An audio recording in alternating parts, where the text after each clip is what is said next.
The moment Helena Kane realized she was going to die alone at the bottom of Red Rock Canyon, she stopped screaming for help and started thinking about all the things she would never get to do. The fall had happened so fast, her horse spooked by a rattlesnake on the narrow trail above, and now she lay among the sharp stones and scrub brush with her ankle twisted at an angle that made her stomach turn, and a gash across her forehead that had finally stopped bleeding after what felt like hours.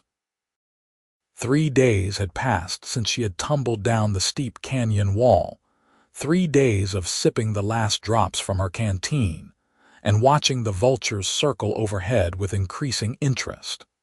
She was 22 years old, and this was not how she had imagined her life would end when she left St.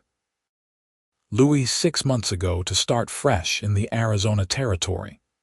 The year was 1884, and Helena had come west with such hope in her heart. After her father's gambling debts had cost them everything and her mother had died from the shame and stress of it all, Helena had used the last of her saved wages from working at the millinery shop to buy passage on a train heading toward possibility. Ash Fork, Arizona was supposed to be that possibility. Her Aunt Margaret had written letters describing the growing town, the opportunities for a smart young woman willing to work hard, the clean desert air that could cure any ailment of body or spirit. But Aunt Margaret had died of influenza 2 weeks before Helena arrived, and suddenly, the young woman found herself alone in a rough frontier town with $37 to her name and nowhere to sleep. She had found work quickly enough at the boarding house run by Mrs. Yates, a stern woman with kind eyes who needed help with cooking and cleaning. The work was hard but honest, and Helena had been grateful for it. She had also been grateful for the small room in the attic that came with the position, and for the way Mrs. Yates had taken her under her wing like a mother hen with an orphan chick. Life had been starting to feel stable again, predictable, safe. Then came the letter from Temperance Bidwell. Temperance was a girl Helena had known briefly in St. Louis, the daughter of a wealthy merchant who had sometimes commissioned hats from the shop where Helena worked. They had never been close friends, but Temperance had been kind to her in that casual way that rich girls sometimes were to poor ones when they felt charitable. The letter had arrived 3 weeks ago, written in Temperance's flowery script, explaining that she had married a rancher and moved to a homestead about 15 miles north of Ash Fork. She was lonely, she wrote, desperate for female companionship in this wild place. Would Helena consider visiting for a few days? Mrs. Yates had been reluctant to let her go. "That is rough country between here and the Bidwell Ranch," she had warned, her weathered face creased with concern. "And you are not an experienced rider, Helena. Wait until someone is making the journey that way and you can travel with them." But Helena had been so eager for a break from the endless routine of washing sheets and peeling potatoes, so hungry for connection with someone from her old life, that she had insisted she would be fine. She had purchased passage on the weekly mail coach that made deliveries to the outlying ranches, planning to ride as far as the coach went, and then borrow a horse from the Bidwell Ranch for the return journey. Everything had gone according to plan until the return trip. Temperance had loaned her a gentle mare named Daisy and had given her careful directions back to where she could meet the mail coach. But Helena had taken a wrong turn somewhere in the maze of canyons and ridges that characterized this harsh landscape. She had realized her error when the sun began to set in the wrong position, and in her panic to correct course, she had pushed Daisy up a trail that was far too treacherous. The rattlesnake had done the rest. Now, as the afternoon sun of her 3rd day in the canyon beat down mercilessly, Helena closed her eyes and tried to make peace with her fate. Her lips were cracked and bleeding from dehydration. Her ankle throbbed with a pain that had evolved from sharp agony to a dull, sickening ache. She knew infection was setting in. Even if someone did come looking for her, how would they ever find her down here? The canyon walls rose at least 60 feet on all sides, and she had landed on a narrow ledge that was invisible from the rim above. Mrs. Yates probably assumed she had decided to stay longer with Temperance. Temperance probably assumed she had made it safely back to Ash Fork. No one was looking for her. No one even knew she was missing. The buzzards were getting bolder. One had landed on a rock formation about 20 feet away, its ugly head cocked to the side as it studied her with ancient, patient eyes. Helena wanted to throw a rock at it, to scream at it that she was not dead yet, but she did not have the strength. Instead, she turned her face away and stared up at the strip of blue sky visible between the canyon walls. At least the view was beautiful. At least that was something. She must have drifted into unconsciousness because when she opened her eyes again, the quality of the light had changed. It was that golden hour before sunset when the desert came alive with color, when the red rocks turned to flame and the shadows grew long and deep. Helena blinked slowly, her thoughts moving like molasses. She should probably try to take another sip from her canteen, even though she knew it was empty. She should probably check her ankle again, even though looking at it made her want to vomit. Then she heard it. At first, she thought it was just another hallucination, like the ones she had been experiencing with increasing frequency. Yesterday she had been convinced she heard her mother singing in the distance. This morning, she had seen her father standing at the top of the canyon, waving to her. But this sound was different. This sound was real, the rhythmic clop of horse hooves on stone, echoing down from somewhere above.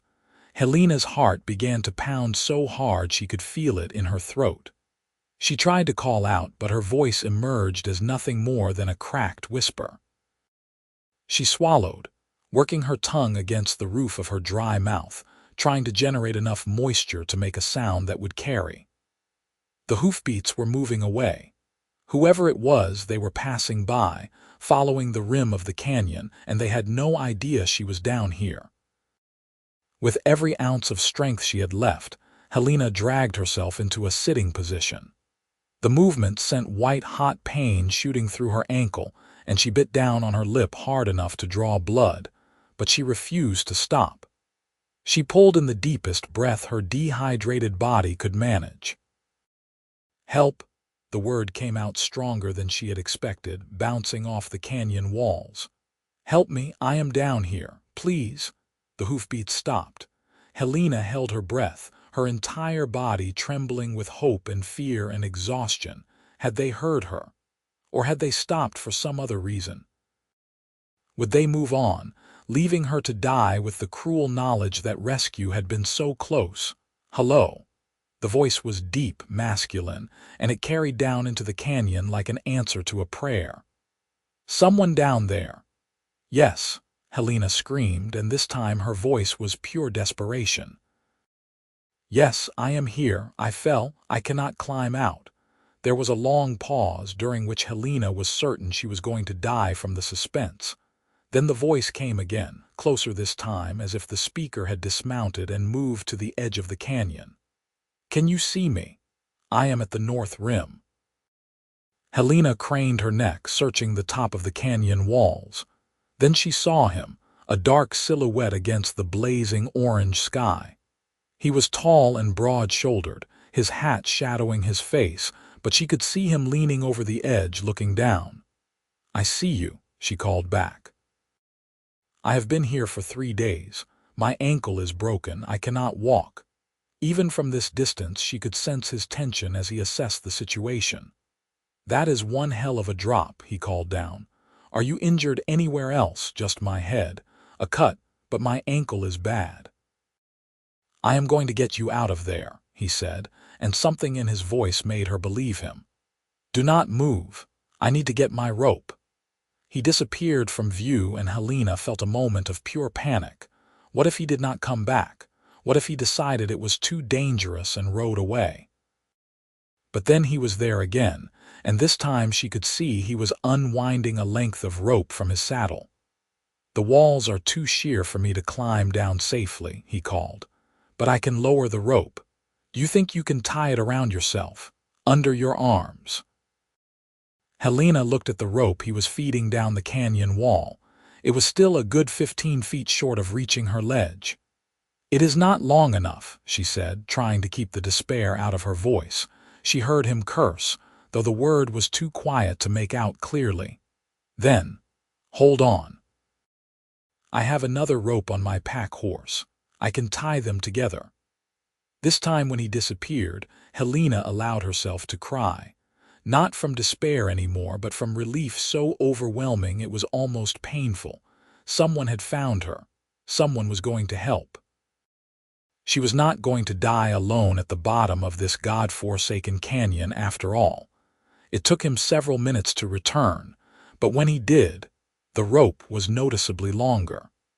He secured one end to something she could not see and began lowering the rest. This time it reached her ledge with several feet to spare. "Got it," he called down. "Yes." Helena grabbed the rope with shaking hands. "I have it. Good.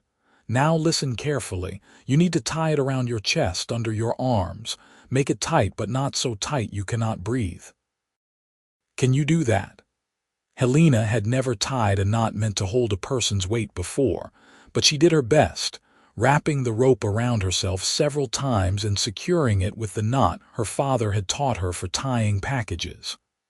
"I think so," she called up. "When you are ready, I am going to pull you up. It is going to hurt like hell with that ankle, but you need to try to keep it from banging against the rocks. Use your good leg to push away from the wall if you can." Helena nodded, then realized he probably could not see the gesture. "I am ready." "Hold tight then. Here we go." The rope went taut, and suddenly Helena was being lifted off the ground. The pain in her ankle was immediate and excruciating, exactly as he had warned, and she had to bite down on her sleeve to keep from screaming. The canyon wall scraped against her side and back, rough stone catching on her dress and tearing the fabric. True to his word, she tried to use her good leg to push herself away from the wall, to protect her injured ankle from impact, but her strength was failing fast. The ascent felt like it took hours, though it was probably only a few minutes. Every foot gained was agony, every scrape and bump a fresh torture. Helena kept her eyes squeezed shut and focused on breathing, on not passing out, on staying conscious long enough to reach the top. She could hear him grunting with effort above her, could hear the creak of leather and rope, could hear his horse stamping nervously nearby. Then strong hands were gripping her under the arms, and she was being hauled over the rim of the canyon onto blessedly flat ground. Helena collapsed immediately, gasping and shaking, hardly able to believe she was really safe. The sun was setting in earnest now, painting everything in shades of crimson and gold, and she could smell sage and dust and horse and leather. It was the most beautiful moment of her entire life. "Easy there," the voice said, gentler now that they were face to face. "You are safe now. Let me get this rope off you."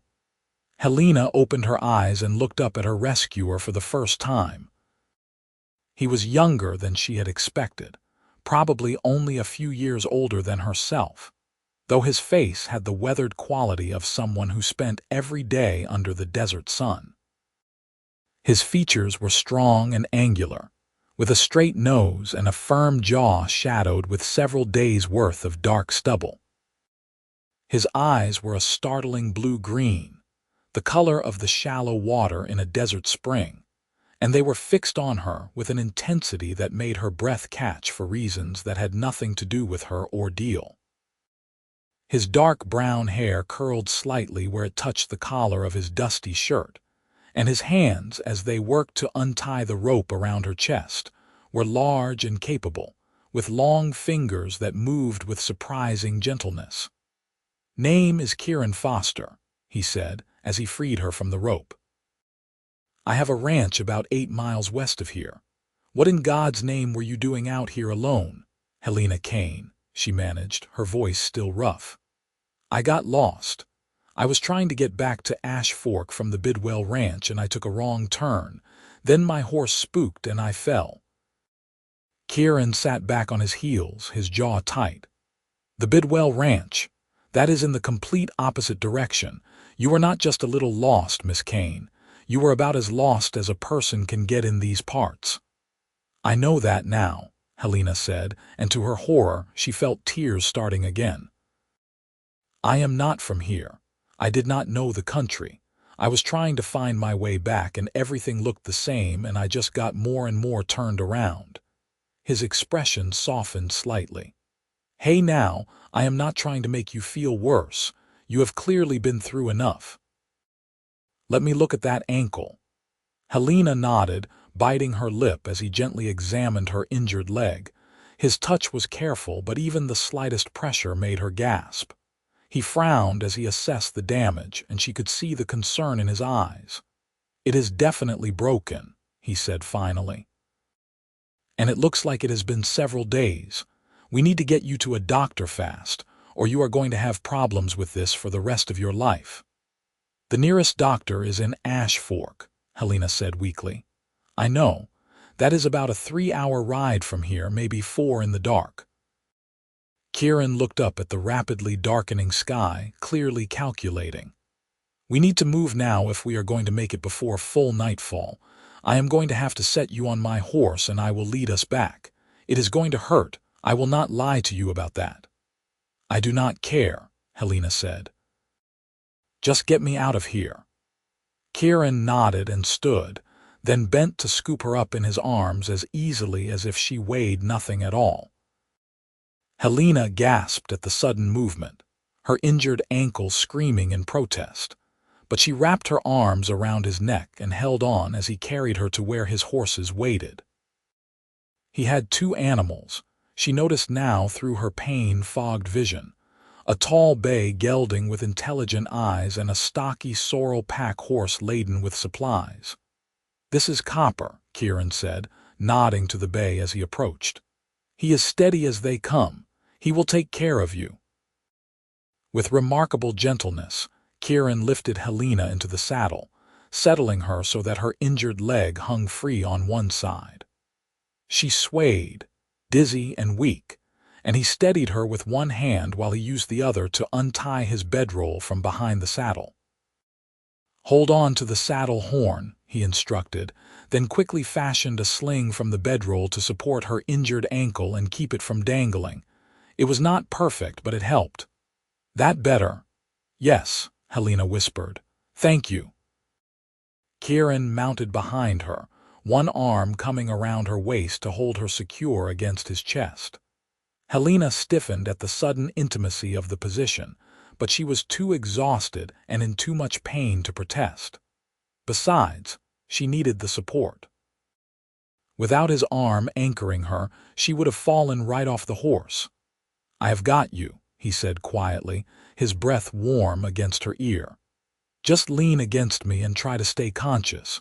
If you feel yourself passing out, tell me." Helena nodded and let herself sag back against the solid wall of his chest. He smelled like leather and wood smoke and something else, something clean and masculine that cut through the general dust and sweat of frontier life. It should have been uncomfortable, being held so close by a complete stranger, but instead Helena felt safer than she had in days. Maybe safer than she had in months, if she was being honest with herself. Kieran clicked his tongue and Copper started forward at a careful walk, the pack horse following behind on its lead rope. The movement jostled Helena's ankle despite the makeshift sling, and she had to breathe through the waves of pain that radiated up her leg. She could feel Kieran's body tense every time she gasped or whimpered, could feel him trying to guide the horse over the smoothest possible ground. "Talk to me," he said after a few minutes of silence. "Tell me about yourself. It will help keep your mind off the pain." Helena tried to gather her scattered thoughts.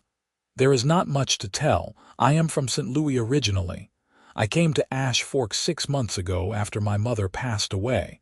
I work at the boarding house for Mrs. Yates, Ruth Yates. Yes, do you know her? Everyone knows Ruth Yates. She is a good woman. She must be worried sick about you." Fresh guilt washed over Helena. "I told her I was just going to visit a friend for a few days. She probably thinks I am still at the Bidwell Ranch."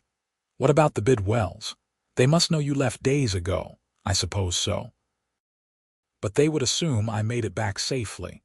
Why would they think otherwise?" Kieran was quiet for a moment.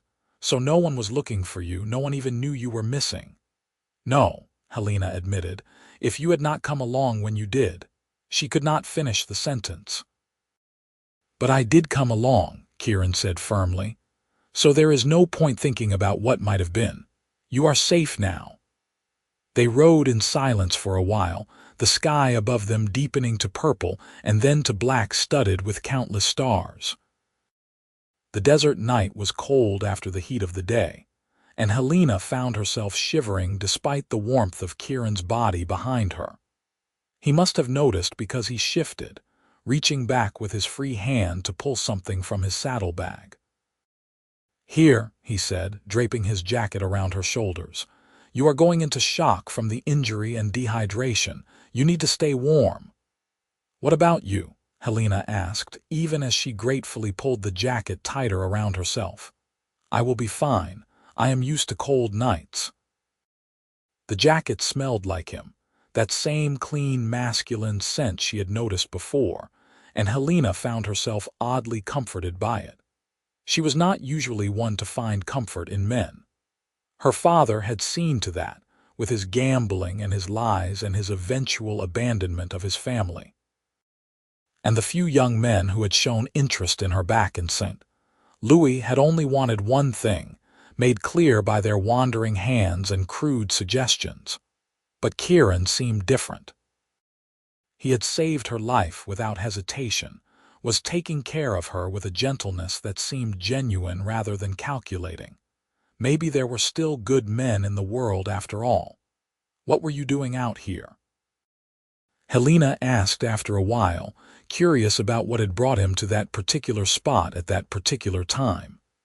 "It seems awfully lucky that you happened to ride by just when I was about to give up hope." "I was checking on a line camp," Kieran replied.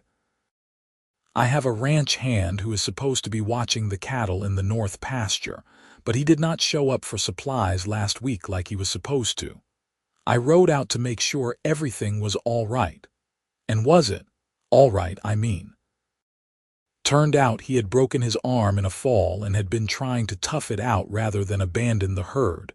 Stubborn fool. I sent him back to the ranch house, and I will have to hire someone else to finish out the season." He paused. "But if I had not gone to check on him, I would not have been riding past that canyon at sunset, so I suppose even foolish pride can lead to good outcomes sometimes." "I am glad he was foolish then," Helena said softly. "I am glad you went to check on him. I am glad you heard me calling." She felt rather than saw his nod. "I almost did not stop. I thought I was hearing things at first. You know how the wind can play tricks on you out here. But then I heard it again and I knew someone was in trouble." They fell into companionable silence again, the steady rhythm of the horses' hooves almost hypnotic. Helena drifted in and out of consciousness, jerking awake each time her head lolled too far to one side. Each time she woke, Kieran's arm tightened around her waist, keeping her secure. "Stay with me, Helena," he murmured during one of these episodes. "We still have a ways to go." It was the first time he had used her given name, and hearing it in his deep voice sent a strange flutter through her chest. She told herself it was just gratitude, just the natural response to being rescued from certain death. But some part of her, the part that was not consumed by pain and exhaustion, recognized it for what it really was, the first stirrings of something deeper. The lights of Ash Fork appeared like a constellation fallen to earth, warm yellow glows scattered across the dark landscape. Helena had never been so happy to see the rough little frontier town. Her relief must have been obvious because Kieran's arm tightened around her again. "Almost there," he said. "Just hold on a little longer." Main Street was quiet at this hour. Most of the businesses closed for the night, but the saloon was still going strong and light spilled from its windows onto the dusty road. A few men loitered outside, smoking and talking in low voices. They looked up in surprise as Kieran rode past with Helena cradled against his chest. "That is the Kane girl," one of them said, his voice carrying in the still night air. "The one who works for Ruth. What happened?" But Kieran did not stop to answer. He guided Copper straight to the small house at the edge of town, where Dr. Samuel Pritchard lived and maintained his practice. The doctor was an elderly man who had come west for his health 20 years ago and had stayed because the territory needed him. Kieran dismounted carefully, then reached up to lift Helena down from the saddle. "I can walk," Helena protested weakly, even though they both knew it was not true. "No, you cannot," Kieran said matter-of-factly and carried her up the porch steps to pound on the doctor's door. It opened after a moment to reveal a short, portly man with wild white hair and spectacles perched on his nose. He took one look at Helena in Kieran's arms and stepped aside immediately. Bring her in," Dr. Pritchard said, ushering them into his examination room. "Put her on the table there." "What happened?" "She fell into Red Rock Canyon 3 days ago," Kieran explained as he gently laid Helena on the examination table. "Broken ankle, dehydration, possible infection. She has been down there without water or food this whole time." The doctor made a tusking sound and immediately began his examination, his practiced hands moving over Helena's injuries with professional efficiency. "Young lady, you are incredibly lucky to be alive. Red Rock Canyon, that is rough country. How did you even survive the fall?" "I landed on a ledge about halfway down," Helena said through gritted teeth as the doctor probed her swollen ankle. "If I had fallen all the way to the bottom." She did not finish the thought. "Well, you did not, and that is what matters." Dr. Pritchard looked up at Kieran. "Did you carry her all the way from Red Rock Canyon?" "Rode mostly. I could not climb down to her, so I had to pull her up with a rope." The doctor's eyebrows rose. "That must have been quite an operation. Good thing you came along when you did, Foster. Another day or two and this young woman would not have made it." He turned back to Helena. "I need to set that ankle properly and clean out the wound on your head. It is going to hurt. Do you want whiskey for the pain?" Helena nodded weakly. The doctor produced a bottle and a small glass, pouring a generous amount. She drank it down in one burning swallow, then another when he offered. She was not much of a drinker, but she knew what was coming and she welcomed anything that might dull the pain. "Foster, I am going to need your help holding her down," Dr. Pritchard said, rolling up his sleeves. "She is going to fight when I set the bone. It is instinct. Can you handle that?" "Yes, sir," Kieran said without hesitation. He moved to the head of the table, positioning himself so he could hold Helena's shoulders. He looked down at her, his blue-green eyes serious. "Helena, look at me. Do not look at what he is doing. Just look at me, all right?" Helena nodded, her heart pounding. The whiskey was starting to work, making everything feel slightly fuzzy around the edges, but she knew it would not be enough. She fixed her gaze on Kieran's face, taking in every detail. The small scar above his left eyebrow, the strong line of his nose, the way his jaw clenched as if he could feel her pain as his own. "Ready?" Dr. Pritchard asked. Before Helena could answer, he pulled and twisted her ankle back into alignment. The pain was blinding, absolute, a white-hot lance that shot through her entire body. Helena screamed and tried to bolt upright, but Kieran's hands held her firmly in place. She heard herself making sounds she did not recognize, animal sounds of pure agony. And then mercifully, everything went black. When Helena regained consciousness, she was lying on a proper bed in what she assumed was one of Dr. Pritchard's recovery rooms. Her ankle was wrapped in clean bandages and splinted with 2 flat pieces of wood. The cut on her head had been cleaned and bandaged as well, and someone had given her water because her mouth did not feel like sandpaper anymore. She turned her head slowly, assessing her surroundings, and found Kieran sitting in a chair beside the bed, his head tilted back and his eyes closed. For a moment she thought he was asleep, but then he opened his eyes and looked directly at her. "You are awake," he said, sitting up straight. "How do you feel?" "Like I fell into a canyon," Helena said, and was surprised to hear her own weak attempt at humor. "How long was I unconscious?" "About 20 minutes. The doctor said it was probably for the best. You needed the rest and he could work more easily without you thrashing around." Helena felt heat rising to her cheeks as fragmented memories of her screaming returned. "I am sorry. That must have been awful to witness." "You have nothing to apologize for," Kieran said firmly. "Getting a bone set is one of the most painful things a person can endure. You were incredibly brave." The door opened and Dr. Pritchard entered, looking tired but satisfied. "Ah, good, you are back with us. How is the pain?" "Bad," Helena admitted, "but bearable. I gave you some laudanum while you were unconscious. That should help for a few hours. You are going to need to stay off that leg for at least 6 weeks, maybe longer, and even then you will need crutches for a while after that."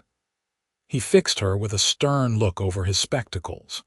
"If you do not follow my instructions exactly, that ankle will never heal properly. You could end up with a permanent limp or worse. Do you understand?" "Yes, doctor," Helena said meekly. "Good." He made a note on a chart. "I would like to keep you here tonight for observation, but starting tomorrow you are going to need somewhere to stay where someone can look after you." "Do you have family in town?"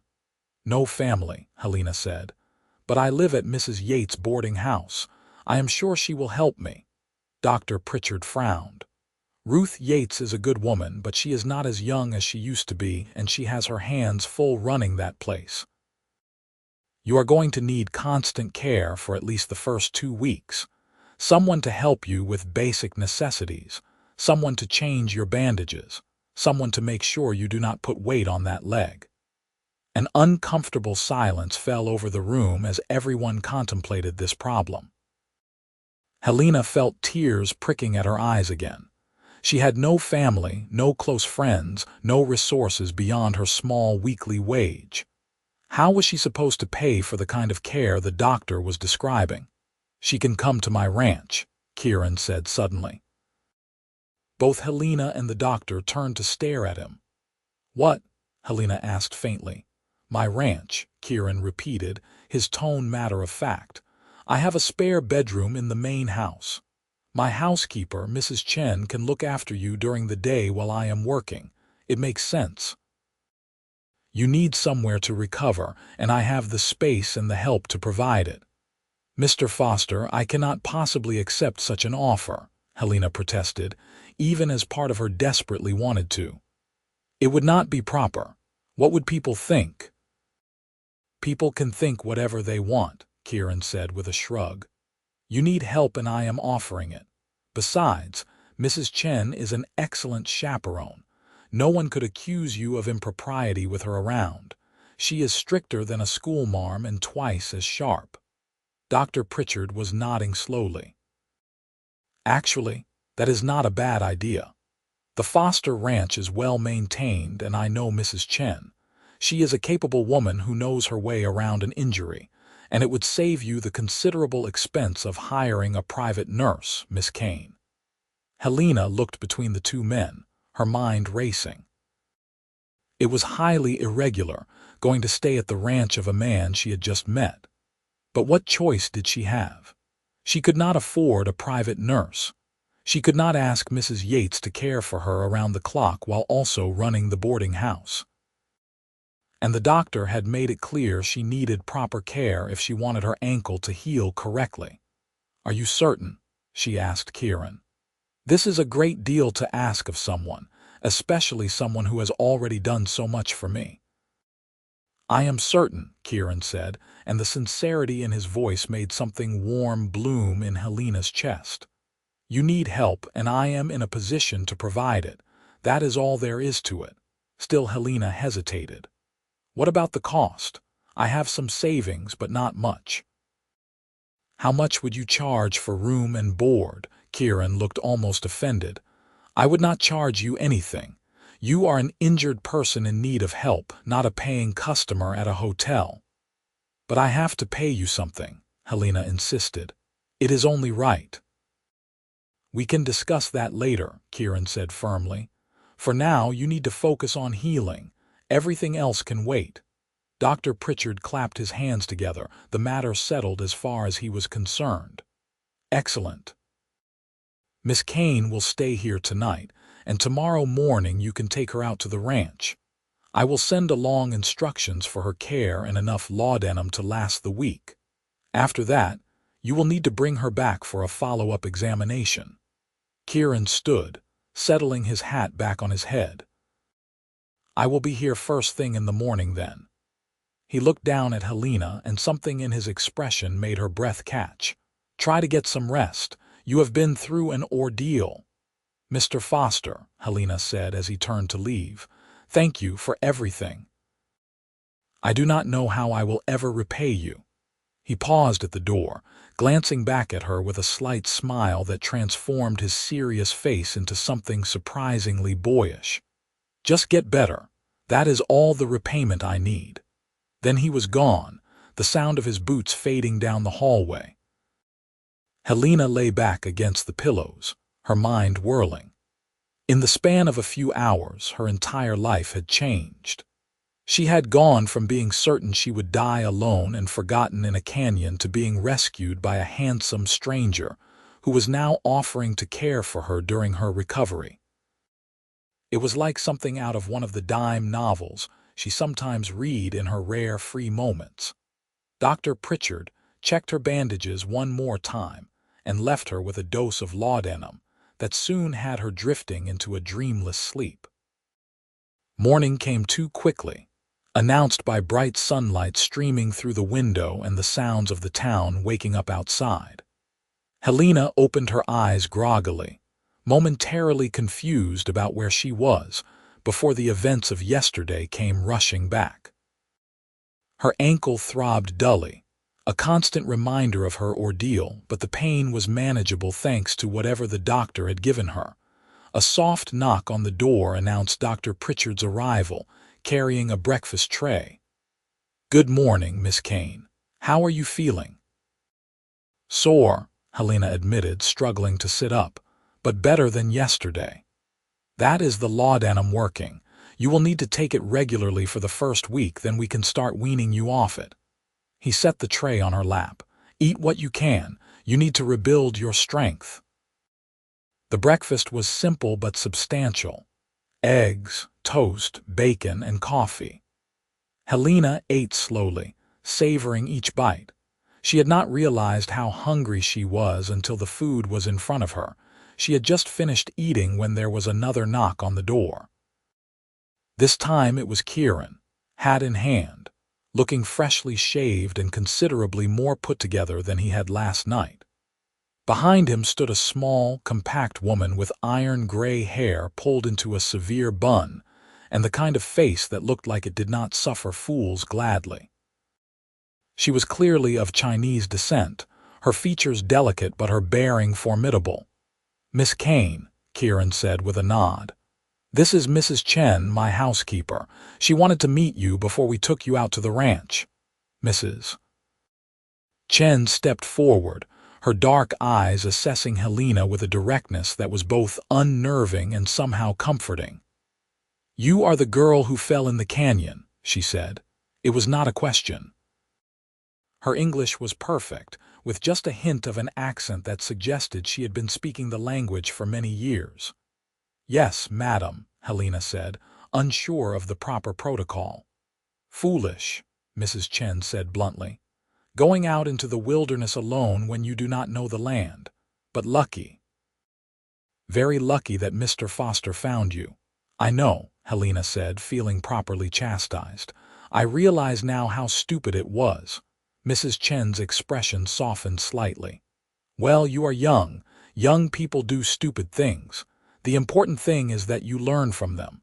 She turned to Kieran. "Dr. Pritchard explained what she will need. I can handle it. She will stay in the blue room. It gets good morning light and it is close to the water closet." "I knew I could count on you," Kieran said with evident relief. Dr. Pritchard entered with a set of crutches and a leather bag containing bandages and medicine. "These are for you, Miss Kane. Mr. Foster, make sure she does not try to do too much too quickly. The biggest risk now is that she will re-injure the ankle before it has had time to heal properly." "I will watch her like a hawk," Mrs. Chen said with such conviction that Helena almost believed her ankle would not dare to heal improperly under such supervision. Getting Helena from the bed to Kieran's wagon was an awkward affair that involved a lot of hopping and leaning on both Kieran and the crutches. By the time she was settled on the wagon seat with her injured leg propped up on a pile of blankets, Helena was sweating and exhausted despite having barely moved. This was going to be a long recovery. Mrs. Chen climbed up beside her while Kieran took the reins. "The ranch is about an hour's drive," he explained as they set off. "The road is decent most of the way, but there is a rough patch about halfway through. I will go as slowly as I can, but it might jostle you a bit." "I will be fine," Helena assured him, though she gripped the side of the wagon seat tightly as they rumbled down Main Street. Ash Fork looked different in the morning light, less desperate and more hopeful somehow. People were going about their daily business, opening shops and sweeping porches and calling greetings to one another.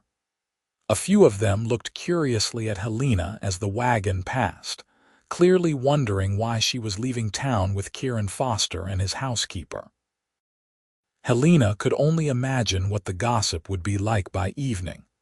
Once they left town behind, the landscape opened up into the vast, austere beauty of the Arizona Territory. Red rock formations jutted from the earth like the bones of ancient giants. Scrub, brush, and cactus dotted the sandy soil, and in the distance, purple mountains rose against the brilliant blue sky. It was harsh country, unforgiving country, but there was something magnificent about it too. Helena could understand why people were drawn to it, why they endured the hardship and danger for a chance to make a life in this wild place. "How long have you had your ranch?" Helena asked Kieran, partly out of genuine curiosity and partly to distract herself from the constant ache in her ankle. 5 years. Kieran replied, keeping his eyes on the road ahead. "I came out here from Kansas when I was 20. My father died and left me a little money, not much, but enough to buy some land and a starter herd. I have been building it up ever since." "It must be difficult work," Helena said. "It is," Kieran agreed. "But it is mine, you know. I am not working for someone else's dream. I am building my own future." Mrs. Chen made a small approving sound. "Mr. Foster works very hard," she said to Helena. "Up before dawn every day, does not stop until after dark most nights. He is a good boss too, treats his workers fair, pays them on time, does not cheat them." "You make me sound like a saint," Kieran said with obvious embarrassment. "I just try to treat people the way I would want to be treated." "That is more than most do," Mrs. Chen said darkly. They rode in silence for a while, the only sounds the creak of the wagon wheels and the steady clip-clop of the horses' hooves. Helena found herself stealing glances at Kieran when she thought he was not looking, taking in the way his strong hands held the reins with easy confidence, the way his eyes constantly scanned the landscape ahead, as if looking for potential danger. He had saved her life, was now taking her into his home to care for her, and she realized she knew almost nothing about him beyond his name and occupation. Who was Kieran Foster? What made him the kind of man who would risk himself for a stranger? What about you? Kieran asked, breaking into her thoughts. Mrs. Chen told me you work for Ruth Yates, but how did you end up in Ash Fork in the first place? It is a long way from St. Louis. Helena hesitated, unsure how much to share, but something about Kieran's open expression encouraged honesty. My father was a gambler, she said finally. A bad one. He lost everything we had, then disappeared one night and we never saw him again. The stress of it killed my mother. When she died, I had nothing keeping me in St. Louis anymore. My aunt lived out here and I thought I could make a fresh start. But she died before I arrived, so I just had to figure things out on my own. I am sorry, Kieran said quietly. That must have been incredibly difficult. It was, Helena admitted. But I survived. I found work, found a place to live, started building a new life. Or at least I was, until I decided to be stupid and ride off into the wilderness alone. You are not stupid, Kieran said firmly. You made a mistake, that is all. Everyone makes mistakes. Not everyone almost dies from their mistakes, Helena pointed out. No, Kieran agreed. But you did not die. You survived and you will heal and you will be more careful in the future. That is all anyone can ask. Mrs. Chen nodded approvingly. Mr. Foster is right. You made a mistake, but you learned from it. That is what matters. Helena felt oddly comforted by their words. She had been beating herself up over her foolishness ever since the fall, consumed by guilt and self-recrimination. But maybe they were right. Maybe she could forgive herself and move forward. The rough patch of road that Kieran had warned about turned out to be a dry creek that they had to cross. The wagon bounced and jolted over the rocks, and despite Kieran's best efforts to go slowly, Helena had to bite down hard on her lip to keep from crying out. By the time they were back on smooth ground, she was trembling and nauseous from the pain. Mrs. Chen noticed immediately and produced a small flask from her bag. Whiskey, she explained. Not as good as laudanum, but it will help. Helena took a grateful sip, then another, feeling the burn travel down her throat and into her stomach. It did help, taking the edge off both the pain and the nausea. We are almost there, Kieran said, concern evident in his voice. Just another 15 minutes or so. Sure enough, they soon crested a small rise and Helena got her first glimpse of the Foster ranch spread out in the valley below. It was more impressive than she had expected. The main house was a solid structure built from adobe and wood, with a wide front porch and several large windows. Behind it stood a barn, a bunkhouse, and various other outbuildings, all well-maintained and prosperous-looking. Fences marked off several corrals and pastures, and Helena could see cattle grazing in the distance, small as toys from this height. It is beautiful, she said sincerely. Kieran looked pleased. It is coming along. Still a lot of work to do, but it is getting there. They descended into the valley and pulled up in front of the main house. Two men emerged from the barn, clearly ranch hands, and Kieran called out to them. Miguel, help me get Miss Kane inside. Carlos, can you see to the horses? The men moved to obey immediately, and Helena found herself being carefully lifted down from the wagon by Miguel, a stocky man with a kind face and graying temples. He carried her into the house with Kieran holding the door open, Mrs. Chen hurrying ahead to prepare the room. The interior of the house was simple but comfortable, with whitewashed walls and dark wooden furniture. Everything was clean and well organized, clearly under Mrs. Chen's capable management. They carried Helena down a short hallway to a bedroom that was, as promised, painted a soothing shade of blue. A large window looked out over the valley, and the bed was covered with a beautiful quilt in shades of blue and white. Miguel set her gently on the bed and backed out with a respectful nod.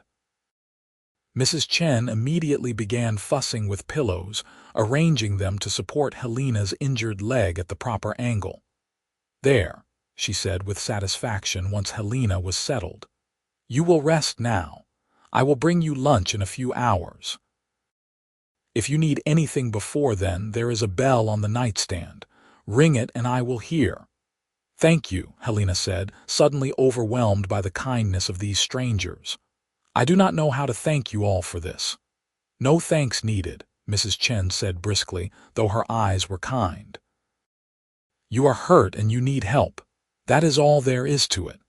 She left, closing the door softly behind her, and Helena was alone in the quiet room.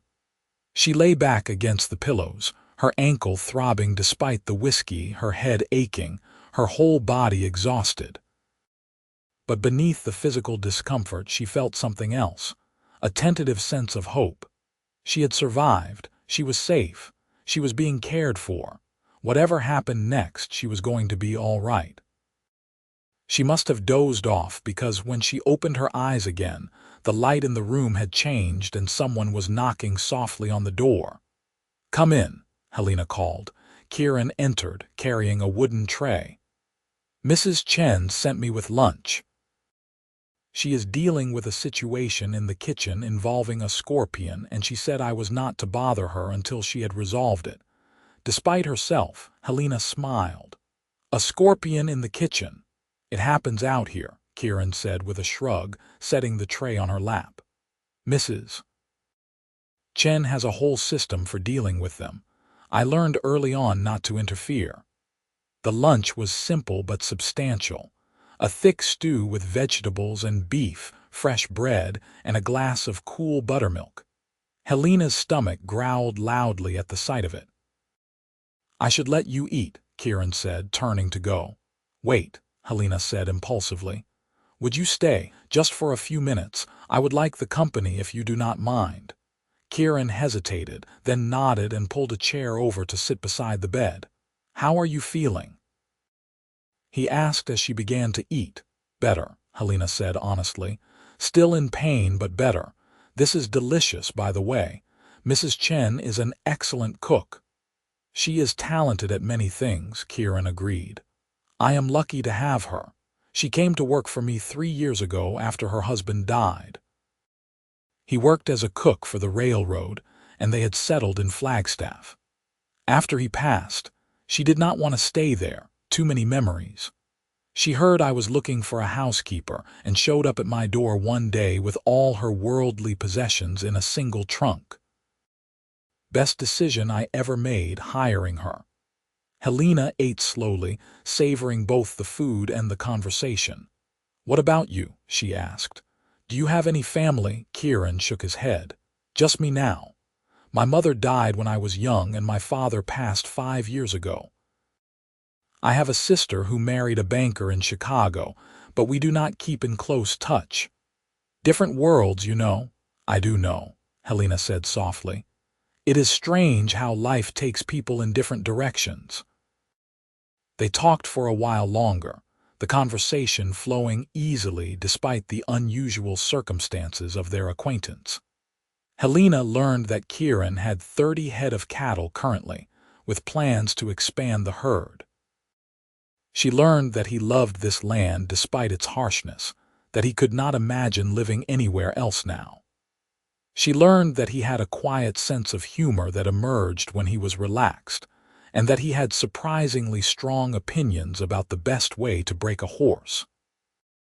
In turn, Helena found herself telling him things she had not planned to share, about her dreams of opening her own millinery shop someday, about how much she missed her mother, about the guilt she still carried over not being able to save her family from her father's mistakes. "You were a child," Kieran said firmly when she mentioned this. You could not have stopped him any more than you could have stopped the sun from rising. What he did was not your fault." "I know that in my head," Helena said, "but my heart has a harder time believing it." Kieran nodded, understanding. Guilt is a stubborn thing. It does not respond to logic.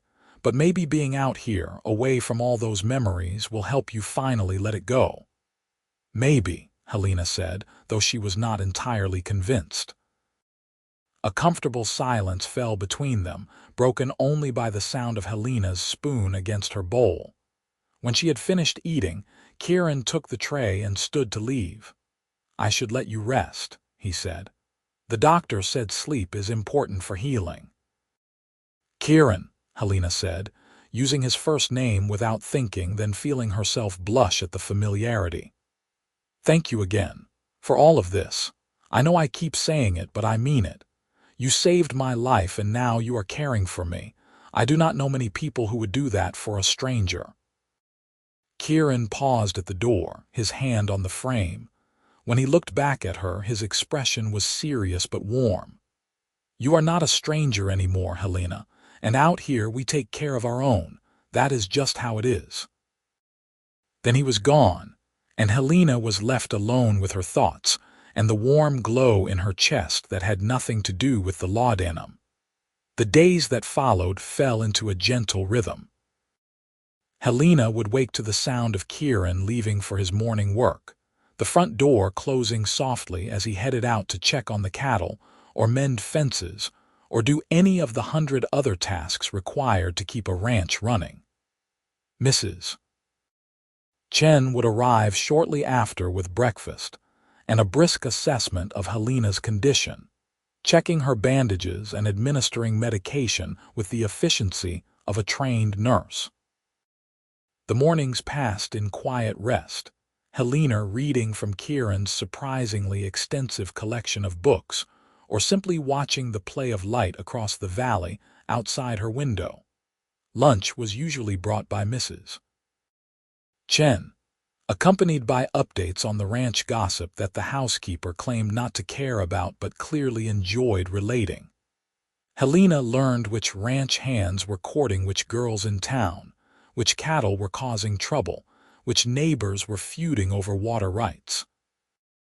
It was a window into a world she had never been part of, and she found it fascinating. Afternoons were often the best part of the day, because that was when Kieran would stop by to check on her. At first, these visits were brief and somewhat awkward, both of them unsure of the proper boundaries in this unusual situation. But as the days passed and Helena's ankle began to heal, the visits grew longer and more comfortable. They talked about everything and nothing, sharing stories and opinions and dreams. Helena found herself looking forward to these conversations more than she wanted to admit, found herself listening for the sound of his boots in the hallway, found herself taking extra care with her appearance even though she was confined to bed. By the end of the first week, Helena was able to sit up without feeling dizzy, and Mrs. Chen declared her well enough to join them for dinner in the main room. Kieran carried her out and settled her in a comfortable chair with her leg propped on a cushioned footstool, and for the first time since the accident, Helena felt almost normal. "This is wonderful," she said, looking around at the cozy room with its large fireplace and comfortable furniture. "I was starting to feel like a prisoner in that bedroom, no matter how lovely it is." "You should have said something," Kieran said, looking concerned. "We could have brought you out here sooner." "I did not want to be any more trouble than I already am," Helena protested. Mrs. Chen made a dismissive sound as she set the table. "Trouble or not, you are here now, and it is better for you to have company. Being alone all day is not good for healing." Dinner was a lively affair, with Mrs. Chen's usual excellent cooking and conversation that flowed freely. Helena learned that Kieran had once considered becoming a lawyer before deciding ranch life suited him better, and that Mrs. Chen had 3 grown children who lived in San Francisco. The housekeeper's face softened when she spoke of them, and Helena could see the longing there, the sacrifice of being so far from her family. "Why do you stay here then?" Helena asked gently. "If you miss them so much, why not move to San Francisco to be near them, Mrs.?" Chen was quiet for a moment, her hand still on her napkin. "This is my home now," she said finally. "I am needed here, and my children have their own lives. I will not burden them with an elderly mother to care for." "You are hardly elderly," Kieran interjected. "And I am sure they would be happy to have you." "Perhaps," Mrs. Chen allowed, "but I am happy here. I have purpose. I have work to do. That matters more than being close to family who are too busy to visit." There was a note of sadness in her voice that made Helena's heart ache. She understood that feeling all too well, the sense of being adrift, of not quite belonging anywhere. Maybe that was why she felt so comfortable here at the ranch, despite the unusual circumstances. She and Mrs. Chen, and even Kieran in his own way, were all people trying to build lives in a place that was not quite home but might be someday. As the days turned into a second week, Helena grew stronger. She could move around on her crutches now, though Dr. Pritchard's warnings about not putting weight on her ankle still echoed in her mind. She began to help Mrs. Chen with small tasks, sitting at the kitchen table to peel potatoes or shell peas, grateful to be useful after so many days of forced idleness. It was during one of these kitchen sessions that Mrs. Chen finally addressed the question Helena had been trying not to think about. "You like him," the housekeeper said without preamble, her hands busy kneading bread dough. Helena nearly dropped the potato she was peeling. "What, Mr. Foster? You like him? I have eyes, girl. I see the way you watch him, the way your face lights up when he comes in the room." "I do not," Helena protested, knowing even as she said it that it was a lie. "He saved my life and he is being kind to me. That is all," Mrs. Chen snorted. "If you say so. But I have lived a long time and I know what I see. The question is, what are you going to do about it?" "Nothing," Helena said firmly. "There is nothing to do. Even if I did have feelings for him, which I am not saying I do, he sees me as a responsibility. Someone who needs help. He is being charitable, not romantic." "You think so?" Mrs. Chen raised an eyebrow. "You think Mr. Foster spends an hour every afternoon sitting by your bedside and talking with every injured person he comes across? You think he smiles the way he smiles at you for just anyone?" Helena felt heat rising to her cheeks. "He is just being kind." "He is being interested," Mrs. Chen corrected. "But he is also a gentleman, and he will not act on it while you are hurt and dependent on him. He would see that as taking advantage. So the question is, when you are healed and ready to return to your life in town, what are you going to do? Are you going to pretend these weeks meant nothing? Or are you going to be brave enough to see where this might lead?" "I have not thought that far ahead," Helena admitted. "I have been so focused on just getting through each day, on healing." "Well, you should start thinking," Mrs. Chen said. "Because time moves quickly, and opportunities do not always come twice." Helena pondered this conversation for the rest of the day. Was Mrs. Chen right? Did Kieran have feelings for her beyond simple compassion? And more importantly, what were her own feelings?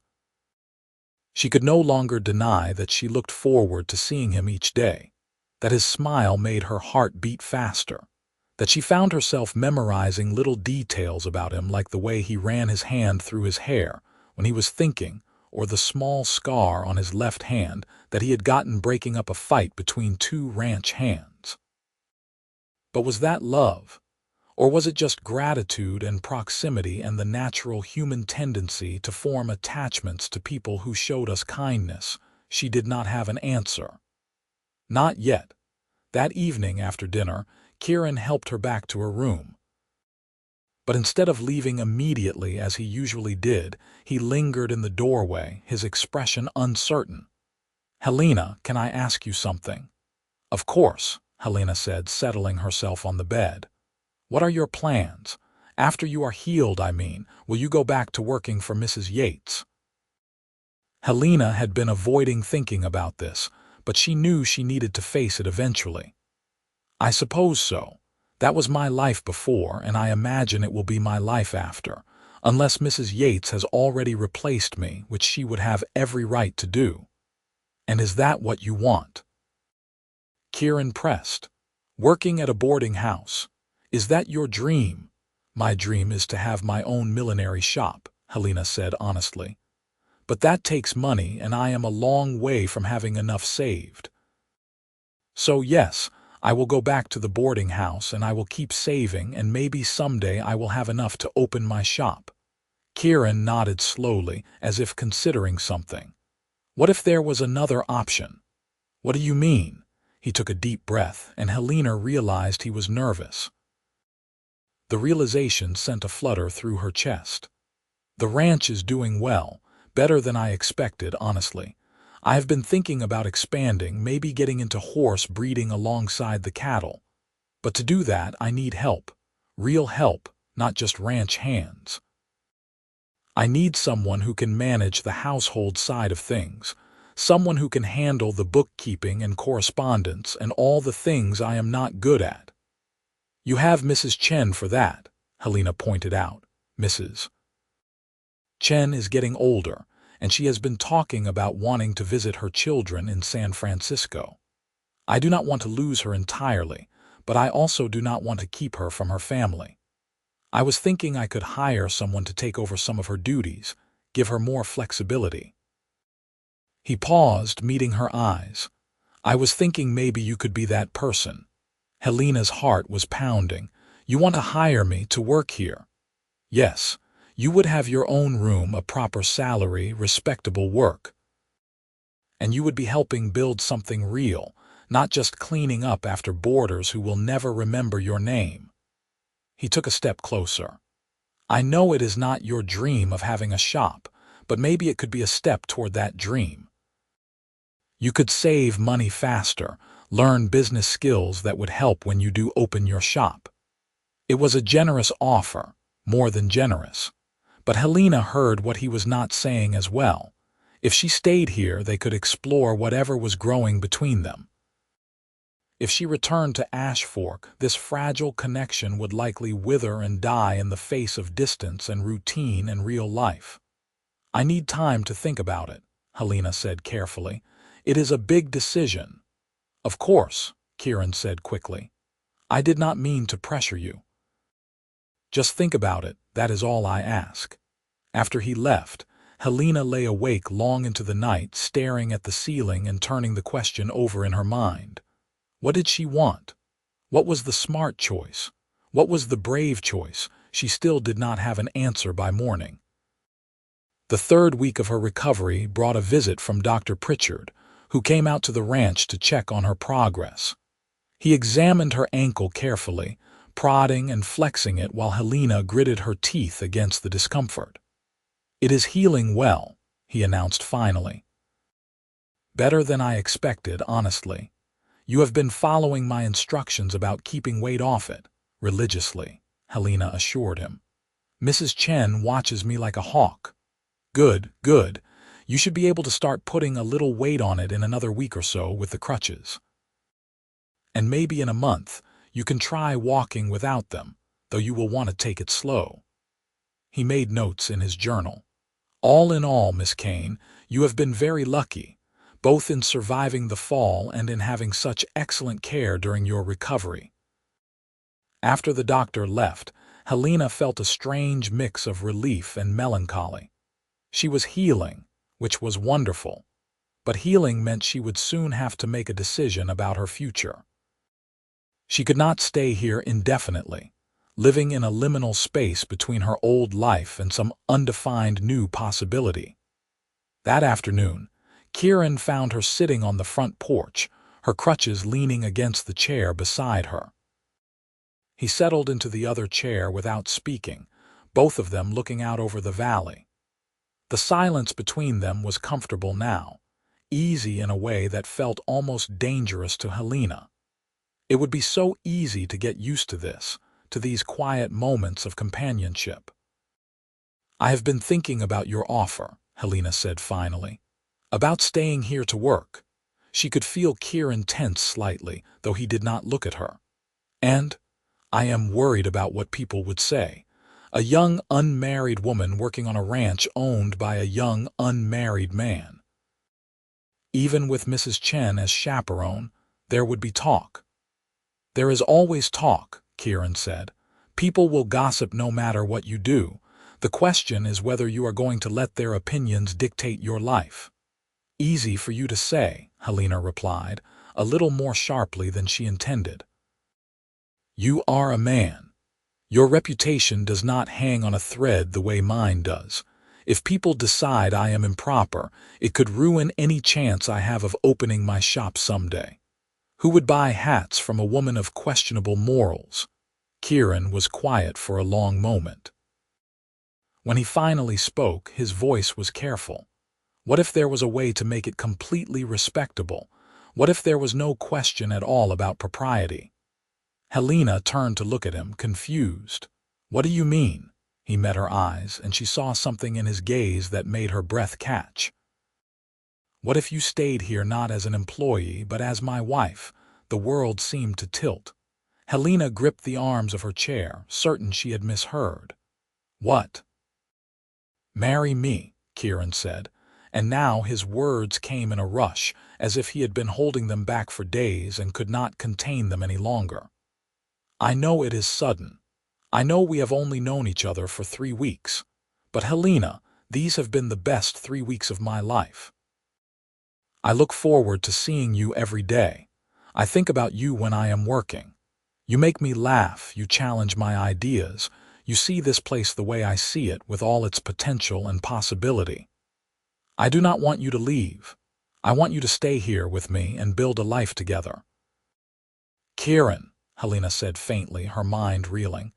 "This is insane. People do not get married after knowing each other for 3 weeks. "Some people do not," Kieran agreed. "But some people do. And I think we could be happy together, Helena, I really do. I am not saying it would be easy or perfect, but I think we could build something real." "You do not love me," Helena said, even as her heart ached at the words. "You cannot possibly love me. We barely know each other." "Maybe not," Kieran admitted. "Not yet. But I care about you, more than I have cared about anyone in a long time. And I think, given time, that caring could grow into love. Could not it?" Helena wanted to say no, wanted to tell him he was being ridiculous, wanted to protect herself from the risk of this impossible proposal. But she found she could not, because the truth was she felt it too. That pull, that connection, that sense of possibility. She cared about him too. She thought about him constantly. She wanted to know everything about him. And yes, given time, she thought that caring could absolutely grow into love. "I do not know," she whispered. "This is so much to take in." "I know," Kieran said gently. "And I do not need an answer right now. Think about it. Take all the time you need. But Helena, I want you to know that this is not charity. This is not me feeling obligated because I rescued you. This is me asking because I want you here in my life as my partner." He stood then, giving her space to process, but paused before going inside. "One more thing. If you say yes, it would not just be about making things respectable. I would be proud to call you my wife. Truly proud. I hope you know that." Then he was gone, and Helena was alone with the biggest decision of her life. She sat on that porch for hours, watching the sun track across the sky, her thoughts a chaotic tangle. Marriage to Kieran Foster. It was absurd. It was reckless.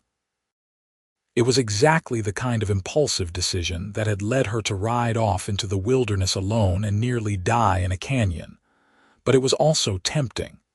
So tempting. Because the truth was, Helena had been alone for a long time.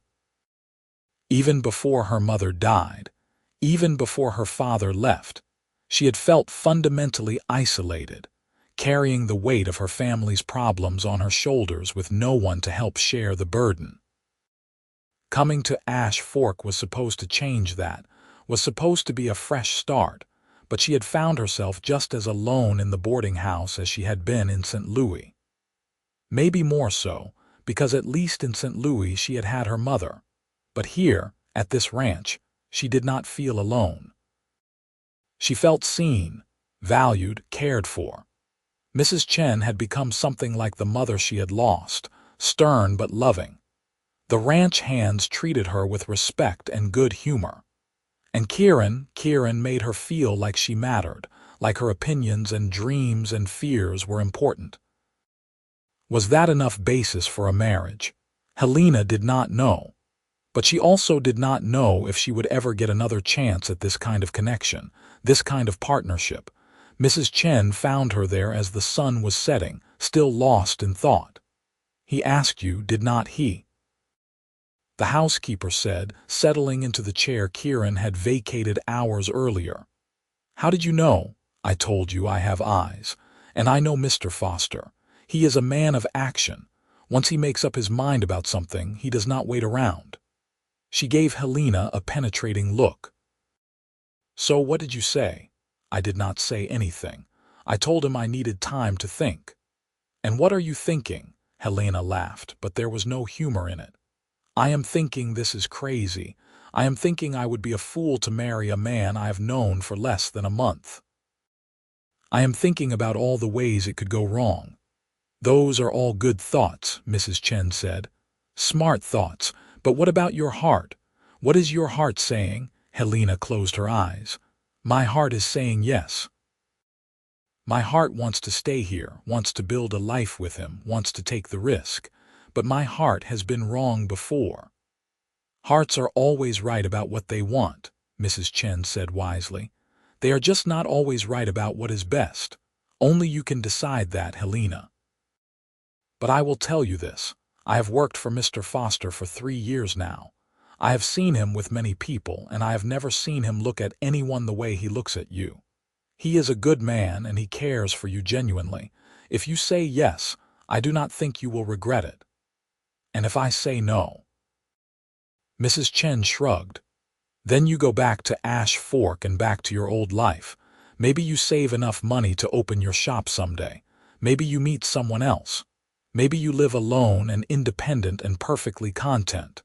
There is no wrong answer here, Helena, only different paths. That night, Helena lay awake again, but this time her thoughts were clearer. She made lists in her head, weighing pros and cons, considering possibilities and risks. And slowly, gradually, she felt her decision crystallizing. By morning, she knew what she wanted to do. She found Kieran in the barn, checking on a mare that was close to foaling. He looked up when she hobbled in on her crutches, surprise and hope and fear all mixed in his expression. Helena, you should not be out here. The ground is too uneven, you could fall. I will not fall, Helena said firmly. And I needed to see you. I have an answer to your question. Kieran went very still. All right. But first I have some questions of my own. Helena took a deep breath. If I say yes, what would our marriage look like? Would you expect me to give up my dream of having a shop someday? Would you expect me to just be a housewife and nothing more? No, Kieran said immediately. I told you before, I need a partner, someone to help run things, to manage the business side of the ranch. You would have real responsibilities, real work. And if you wanted to eventually open a shop, I would support that.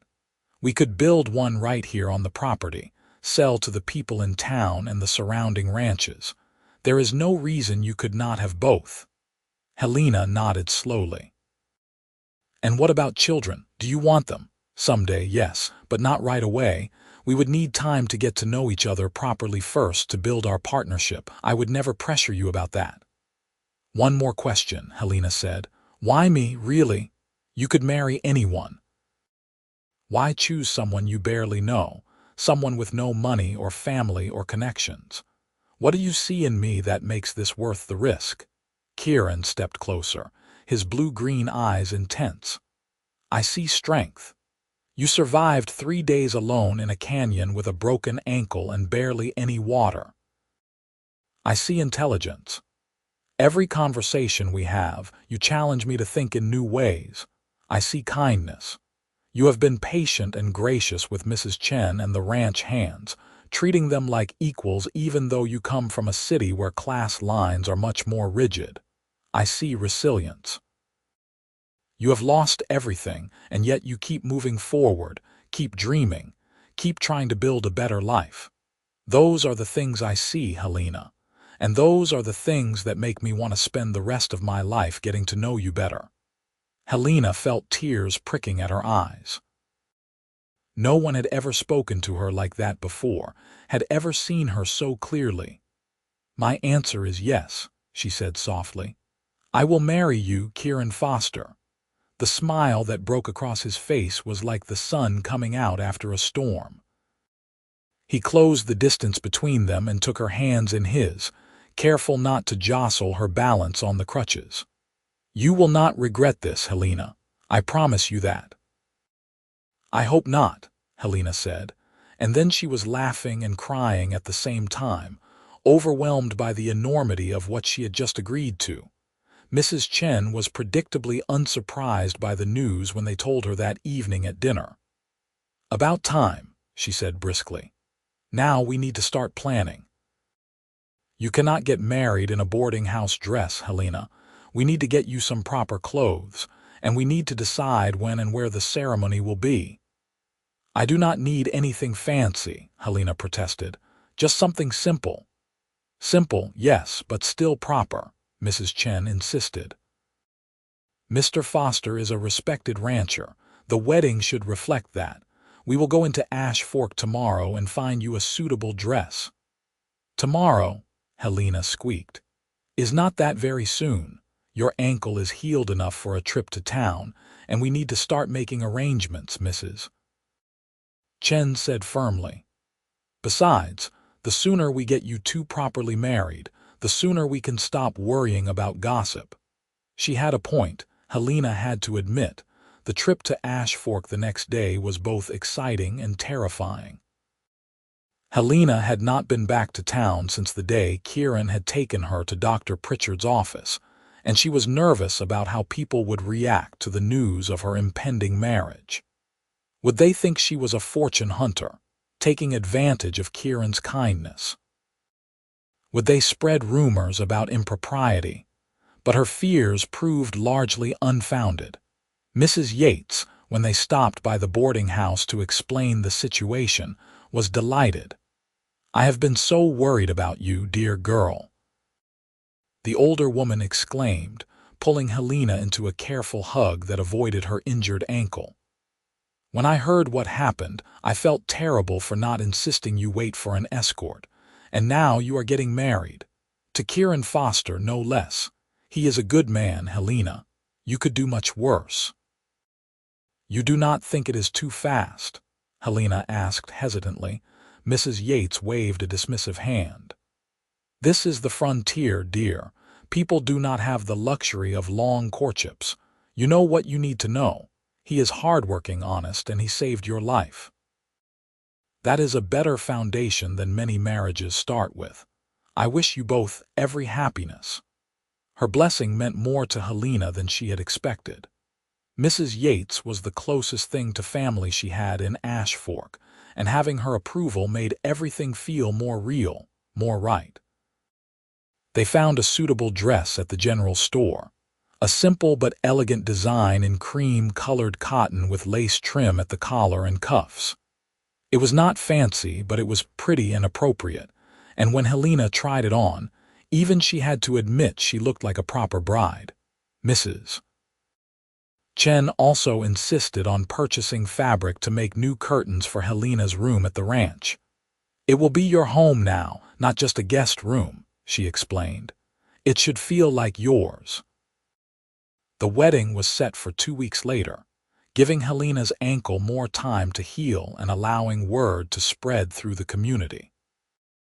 Kieran wanted to be married by the traveling preacher who came through Ash Fork once a month. and his circuit was due to bring him back to town in exactly 14 days. Those 2 weeks passed in a blur of preparation and anticipation. Helena's ankle continued to improve, and she was soon able to walk without crutches, though she still tired easily and had to be careful on uneven ground. She worked with Mrs. Chen to prepare the ranch for the small reception they were planning after the ceremony, baking bread and preserving fruit and cleaning every surface until the house sparkled. Kieran spent most of his time working on expanding the house. He had decided that he and Helena should have a larger bedroom, and he threw himself into the construction project with an energy that spoke of both nervous excitement and his need to keep his hands busy. Helena would watch him sometimes from the kitchen window, admiring the easy strength with which he handled heavy timbers and the careful precision of his carpentry work. They were alone together less often during those weeks, both busy with preparations and both perhaps a little shy about the intimacy that marriage would bring. But the times they did talk, Helena felt more and more certain she had made the right choice. Kieran was thoughtful and patient, asking her opinions on everything from where to place furniture in their new room to what crops they should plant in the kitchen garden come spring. He treated her like a partner already, and Helena found herself falling a little more in love with him each day. The night before the wedding, Mrs. Chen insisted that Kieran sleep in the bunkhouse with the ranch hands according to tradition. He grumbled about it but complied, and Helena found herself alone in the main house with Mrs. Chen. They sat up late by the fire, and the housekeeper told Helena stories about her own wedding many years ago in China, before she and her husband had immigrated to America. "I was so nervous," Mrs. Chen said with a smile. "I barely knew him. Our marriage was arranged by our families. But he was kind to me from the first day, and that kindness grew into love over the years." "Do you miss him?" Helena asked softly. "Every day," Mrs. Chen admitted, "but I am grateful for the years we had. And I am grateful that I can see young people like you and Mr. Foster starting their own journey together. It gives me hope that love is still possible in this harsh world." Helena went to bed that night feeling strangely peaceful. Her ankle still ached, a reminder of how close she had come to death. But that close call had brought her here, to this new life, this new possibility. Maybe everything did happen for a reason after all. The wedding day dawned clear and bright, the Arizona sky a brilliant blue dome overhead. Helena dressed carefully in her new gown, and Mrs. Chen helped her arrange her hair in a simple upswept style with a few curled tendrils framing her face. She looked at herself in the mirror and barely recognized the woman staring back. She looked happy, she realized. She looked hopeful. The ceremony was held in the small church in Ash Fork, with most of the town in attendance.